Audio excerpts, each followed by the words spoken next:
Hello, my name is Zennon Ulyate-Crow. I'm here with Radio Abundance, live from Los Angeles, California, and I'm here with Jonathan Hale. Jonathan, you want to introduce yourself and what you did for our community?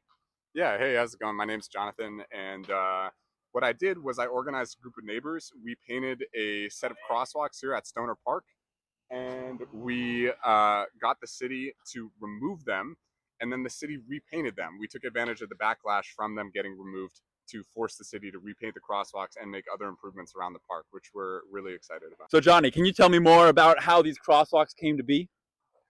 Yeah, so we started out, I got together a group of my friends and neighbors, and we painted crosswalks at the corners of Stoner Park. We figured that crosswalks near a park, near schools, near daycare should be the default, especially with summer camp right around the corner. This was at the start of the summer when we painted these. And so we decided we were going to paint crosswalks. We knew that there was no quote unquote right way to do it, so we did our best. And I don't think a lot of people noticed at first. But then the West Side Current, the local paper, published a story about the crosswalks, and then that led to the city removing them. We took advantage of the fact that the city removed them and the backlash that generated to call for the city to repaint the crosswalks and make improvements to the park, which they did. So you can see the new city painted official crosswalks here behind me. So, Jonathan, tell me more about why this crosswalk was so important for the community. Yeah, I think it's important, well, because it's a park and I go here a lot. I know there's always a lot of kids here. But more importantly than that, I think this represents the city saying, okay, it's time to stop letting the perfect be the enemy of the good and actually get stuff done, which they did. The city replaced this crosswalk within a week of them getting removed. And that was because of the backlash and because our neighbors reached out and pressed the city to get this done. So, Jonathan, why do you think it took the city so long to install a crosswalk right next to a park where kids play every single day? I think the city is worried about the liability risk, and frankly, I don't think there's a lot of willpower to get basic quality of life improvements done. Too often, I think we say it is what it is, or that's just the way things are, and we say that as if it were the solution and not the problem itself. And I think hopefully this sheds some light on the fact that this is the problem, and we need to change the status quo.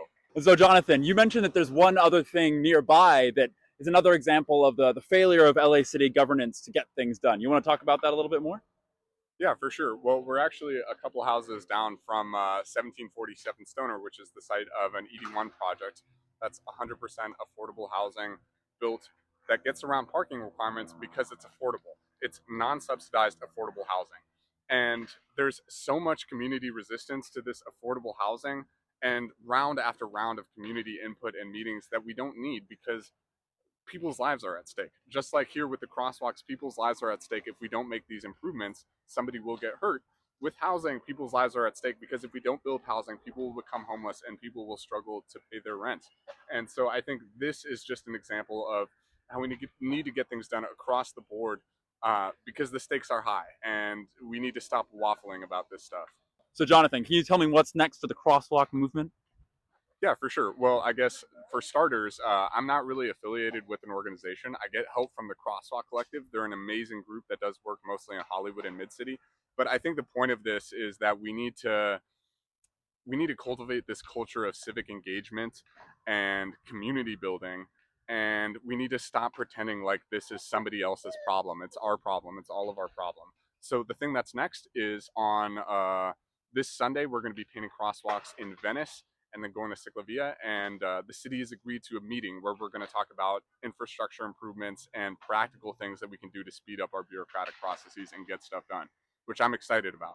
But in the meantime, we'll keep painting crosswalks. We'll keep doing guerrilla urbanism until the city actually demonstrates it's serious about getting stuff done. So, we have one other special surprise guest on this episode of Radio Abundance. Rigby, what do you have to say about these crosswalks? Rigby Smith. Thank you, Rigby. Thank you for contributing to Radio Abundance.